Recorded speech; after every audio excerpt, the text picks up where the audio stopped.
Hello students, Balyan GS classes में आपका स्वागत है। स्टूडेंट्स, आज का हमारा टॉपिक है उच्चतम न्यायालय। उच्चतम न्यायालय को सर्वोच्च न्यायालय भी कहा जाता है, इंग्लिश में इसे सुप्रीम कोर्ट कहते हैं। स्टूडेंट्स, उच्चतम न्यायालय के संदर्भ में हम अपनी 3 क्लासेस पूरी कर चुके हैं। उच्चतम न्यायालय के संदर्भ में यह हमारी चौथी क्लास है। हमारी आज की क्लास का टॉपिक है उच्चतम न्यायालय के न्यायाधीशों का कार्यकाल, उनको किस तरह से पद से हटाया जाता है। सभी टॉपिकों पर हम डिटेल से डिस्कस करेंगे, तो आइए डिस्कस करते हैं। उच्चतम न्यायालय को सर्वोच्च न्यायालय भी कहा जाता है, इंग्लिश में इसे सुप्रीम कोर्ट कहते हैं। न्यायाधीशों का कार्यकाल, उच्चतम न्यायालय के न्यायाधीशों का कार्यकाल कितना है? तो उच्चतम न्यायालय के न्यायाधीशों के कार्यकाल के बारे में संविधान में 3 उपबंध किए गए हैं। कितने किए गए हैं? 3 उपबंध संविधान में रखे गए हैं। ये 3 बातें हैं, मैं यहाँ पर एक एक करके इनका उल्लेख करूंगा। नंबर एक पर क्या है? वह 65 वर्ष की आयु तक पद पर बना रह सकता है। यानी कौन पद पर बना रह सकता है? उच्चतम न्यायालय का न्यायाधीश 65 वर्ष की आयु तक अपने पद पर बना रह सकता है। यानी कितने वर्षों की आयु तक उच्चतम न्यायालय का न्यायाधीश अपने पद पर रह सकता है?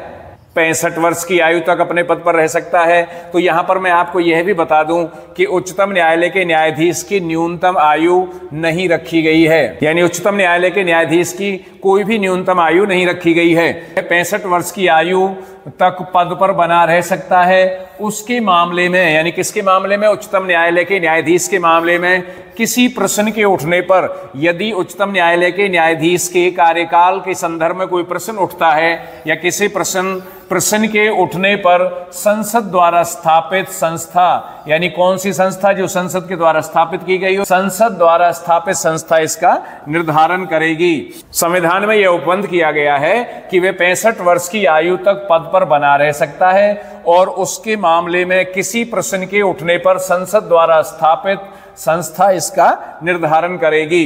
नंबर दो पर क्या है? वह राष्ट्रपति को लिखित त्याग पत्र दे सकता है। यदि उच्चतम न्यायालय का न्यायाधीश अपने पद पर नहीं रहना चाहता है, वह पद को छोड़ना चाहता है, तो वह भारत के राष्ट्रपति को, यानी राष्ट्रपति को लिखित में क्या दे सकता है? त्याग पत्र दे सकता है। नंबर तीन संसद की सिफारिश पर, यानी संसद की सिफारिश पर, किसकी सिफारिश पर? संसद की सिफारिश पर राष्ट्रपति द्वारा उसी पद से हटाया जा सकता है।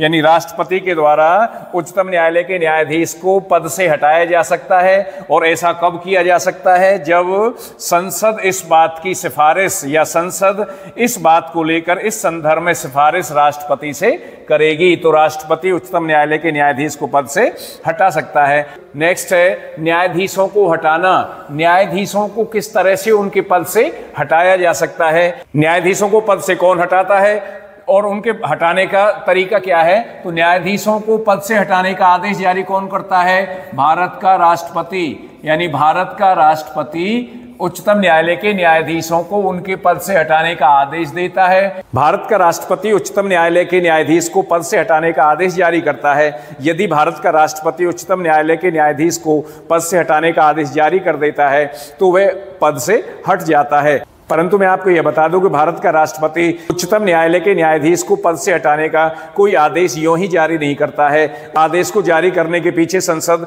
के द्वारा पास किया गया एक प्रस्ताव होता है, और जब संसद अपने दोनों सदनों में अलग अलग रूप से सदन के सभी सदस्यों के साधारण बहुमत से और सदन में उपस्थित तथा मतदान करने वाले सदस्यों के 2/3 बहुमत से इस आशय का प्रस्ताव उसी सत्र में जारी कर देता है या उसी सत्र में पारित कर देता है, तो वह प्रस्ताव राष्ट्रपति के पास भेजा जाता है और राष्ट्रपति फिर उस न्यायाधीश को, इसके विरुद्ध इस तरह का प्रस्ताव पास हुआ है, संसद ने इस तरह का प्रस्ताव पारित कर दिया है, उसको उसके पद से हटाने का आदेश जारी कर देता है। यहां पर मैं आपको यह बता दूं कि उच्चतम न्यायालय के न्यायाधीश को पद से हटाने का प्रावधान संविधान के अनुच्छेद 124(4) में किया गया है। यानी किसमें किया गया है? 124, संविधान के अनुच्छेद 124(4) में किया गया है। और संविधान के अनुच्छेद 124(4) के अंतर्गत न्यायालय के किसी भी न्यायाधीश को पद से हटाने की व्यवस्था है। तो यहाँ पर उच्चतम न्यायालय कि न्यायाधीश को पद से हटाने का जो आधार रखा गया है, पद से हटाने का आधार सिद्ध कदाचार या असमर्थता रखा गया है। यदि कोई न्यायाधीश अपने कर्तव्य का ठीक निर्वहन नहीं कर रहा है और वह अपने कर्तव्य का निर्वहन करने में असमर्थ है तथा वह किसी कदाचार या दुर्व्यवहार का दोषी पाया गया है तो ही इस आधार पर उसे उसके पद से हटाया जा सकता है। तो यहाँ पर उच्चतम न्यायालय के न्यायाधीश को उसके पद से हटाने के लिए किन प्रक्रिया से गुजरना पड़ता है, इन सारी चीजों पर हम एक एक करके डिस्कस करते हैं। न्यायाधीश जांच अधिनियम यानी न्यायाधीशों की जांच अधिनियम 1968 उच्चतम न्यायालय के न्यायाधीशों को हटाने के संबंध में महाभियोग की प्रक्रिया का उपबंध करता है। यानी कौन उपबंध करता है? न्यायाधीश जांच अधिनियम 1968 के द्वारा न्यायाधीशों को, उच्चतम न्यायालय के न्यायाधीशों को उनके पद से हटाने के संबंध में महाभियोग की प्रक्रिया का उपबंध करता है। तो सबसे पहले तो मैं आपको यह बता दूं कि न्यायाधीशों के संबंध में महाभियोग शब्द का प्रयोग संविधान में नहीं किया जाता है। भारत के राष्ट्रपति को उसके पद से हटाने के लिए महाभियोग का प्रयोग संविधान में किया गया है। यानी महाभियोग शब्द का प्रयोग भारतीय संविधान में किया गया है। उच्चतम न्यायालय के न्यायाधीशों को उनके पद से हटाने के संदर्भ में महाभियोग शब्द का प्रयोग भारतीय संविधान में नहीं किया गया है। यानी भारतीय संविधान में उच्चतम न्यायालय के न्यायाधीशों के संदर्भ में महाभियोग शब्द का प्रयोग नहीं है। यदि उच्चतम न्यायालय के न्यायाधीशों को उनके पद से हटाने की प्रक्रिया शुरू की जाती है तो इसे पद से हटाना ही कहा जाता है। यानी उनको उनके पद से हटाने के संदर्भ में महाभियोग शब्द का प्रयोग संविधान में नहीं है। वैसे आमतौर पर जब उनको पद से हटाने की बात आती है तो महाभियोग शब्द का प्रयोग कर लिया जाता है। तो यहां पर नंबर एक उनके पद से हटाने के संबंध में महाभियोग की प्रक्रिया का उपबंध करता है। तो कौन कौन से उपबंध हैं? नंबर एक में क्या लिखा हुआ है? निष्कासन प्रस्ताव। यदि उच्चतम न्यायालय के न्यायाधीश को पद से हटाने का प्रस्ताव पास होता है, उनको हटाने के संबंध में, तो प्रस्ताव 100 सदस्यों यानी लोकसभा के 100 सदस्य या 50 सदस्य किसके संदर्भ में? राज्यसभा के मामले में हस्ताक्षर करने के बाद अध्यक्ष या सभापति को दिया जाता है। उच्चतम न्यायालय के न्यायाधीश को उसके पद से हटाने के संदर्भ में प्रस्ताव यदि लोकसभा में पेश किया जाता है या लोकसभा के अध्यक्ष को दिया जाता है तो लोकसभा के मामले में या लोकसभा में 100 सदस्यों के द्वारा और राज्यसभा के सदस्यों के द्वारा राज्यसभा के सभापति को दिया जाता है तो 50 सदस्यों के द्वारा, कितने सदस्यों के द्वारा? 50 सदस्यों के द्वारा वह हस्ताक्षरित होना चाहिए। यानी वह प्रस्ताव 50 सदस्यों के द्वारा हस्ताक्षरित होना चाहिए और ऐसा करने के बाद लोकसभा के अध्यक्ष को दिया जाता है। यानी लोकसभा के सदस्य हैं तो लोकसभा के अध्यक्ष को सौंपेंगे और राज्यसभा के सदस्य हैं तो राज्यसभा के सभापति को सौंपेंगे। मैं आपको यह बता दूं कि राज्यसभा का सभापति कौन होता है? राज्यसभा का सभापति उपराष्ट्रपति होता है। यानी कौन होता है? उपराष्ट्रपति। जो राज्यसभा का सभापति होता है वह भारत का उपराष्ट्रपति होता है। यदि हटाने के संबंध में प्रस्ताव लोकसभा में पेश किया जाता है तो लोकसभा के 100 सदस्य उस पर हस्ताक्षर करेंगे और यदि उच्चतम न्यायालय के न्यायाधीश को हटाने का प्रस्ताव राज्यसभा में पेश किया जाता है तो राज्यसभा के 50 सदस्य उस पर हस्ताक्षर करेंगे और अपने अपने अध्यक्ष या सभापति को सौंपेंगे। नंबर दो पर अध्यक्ष या सभापति इस प्रस्ताव को शामिल भी कर सकता है। यह अध्यक्ष लोकसभा के अध्यक्ष, यदि लोकसभा में पेश होता है तो लोकसभा के अध्यक्ष को और यदि राज्यसभा में पेश होता है तो राज्यसभा के सभापति को यह अधिकार है कि इस प्रस्ताव को शामिल कर भी सकते हैं। यानी सदन की कार्यवाही में इस प्रस्ताव को शामिल कर भी सकते हैं या इसे अस्वीकार कर सकते हैं। को स्वीकार करना या अस्वीकार करने की शक्ति किसके पास होती है? लोकसभा के संदर्भ में लोकसभा के अध्यक्ष की और राज्यसभा के संदर्भ में राज्यसभा के सभापति की। नंबर 3, इसे स्वीकार कर लिया जाए तो अध्यक्ष यानी लोकसभा के अध्यक्ष द्वारा इसे स्वीकार कर लिया जाए तो अध्यक्ष और राज्यसभा के सभापति द्वारा इसे स्वीकार कर लिया जाए तो राज्यसभा का सभापति।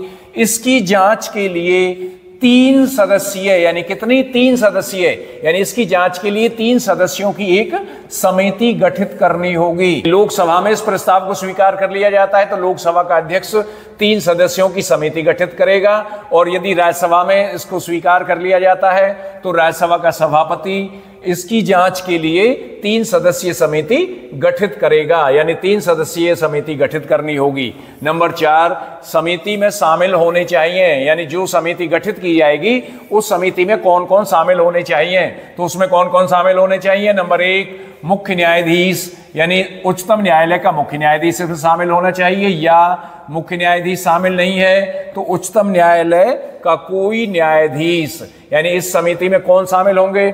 उच्चतम न्यायालय का मुख्य न्यायाधीश इसमें शामिल होगा, या उच्चतम न्यायालय के मुख्य न्यायाधीश की जगह उच्चतम न्यायालय का कोई न्यायाधीश इसमें शामिल हो सकता है। नंबर 2 पर किसी उच्च न्यायालय का मुख्य न्यायाधीश, यानी किसी भी उच्च न्यायालय का मुख्य न्यायाधीश समिति में होगा। नंबर 3 और नंबर 3 पर प्रतिष्ठित न्यायविद या न्यायवादी, कोई प्रतिष्ठित या प्रसिद्ध कानून का जानकार उस समिति में शामिल किया जा सकता है। यानी जांच समिति में 3 सदस्य होंगे और उन 3 सदस्यों में से कौन कौन होंगे? उच्चतम न्यायालय का मुख्य न्यायाधीश या उच्चतम न्यायालय का कोई न्यायाधीश। नंबर 2 किसी उच्च न्यायालय का मुख्य न्यायाधीश। नंबर 3 प्रतिष्ठित न्यायविद या न्यायवादी जांच समिति के सदस्य होंगे। नंबर 5 पर क्या है? यदि समिति न्यायाधीश को दुर्व्यवहार का दोषी या असक्षम पाती है, यदि समिति न्यायाधीश को दुर्व्यवहार या कदाचार का दोषी पाती है या असक्षम पाती है, उसे असमर्थ पाती है, तो सदन इस प्रस्ताव पर विचार कर सकता है। नंबर 6 पर विशेष बहुमत, यानी विशेष बहुमत से दोनों सदनों में प्रस्ताव पारित कर इसी राष्ट्रपति को भेजा जाता है।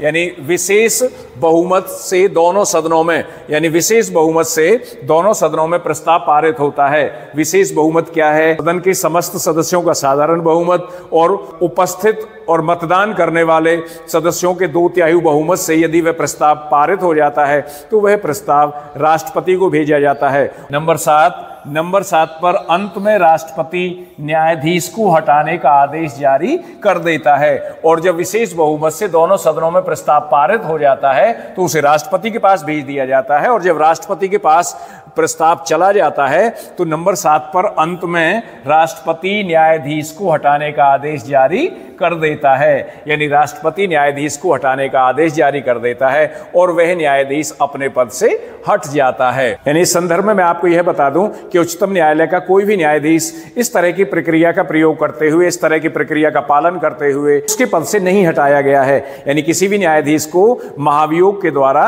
इस तरह से उसके पद से नहीं हटाया गया है। केवल एक ही न्यायाधीश पर, वी रामास्वामी पर 1991 से 1993 तक उच्चतम न्यायालय का न्यायाधीश रहा था, उस पर कदाचार और असमर्थता के आरोप लगाए गए थे और इन आरोपों की जांच करने के लिए एक समिति बनाई गई थी। समिति ने वी रामास्वामी को दोषी पाया, परंतु लोकसभा में उसके विरुद्ध बहुमत साबित नहीं हो सका, यानी लोकसभा में वह प्रस्ताव पारित नहीं हो सका। तो इस तरह से हम ये कह सकते हैं कि न्यायाधीश को इस प्रक्रिया का पालन करते हुए उसके पद से नहीं हटाया गया है।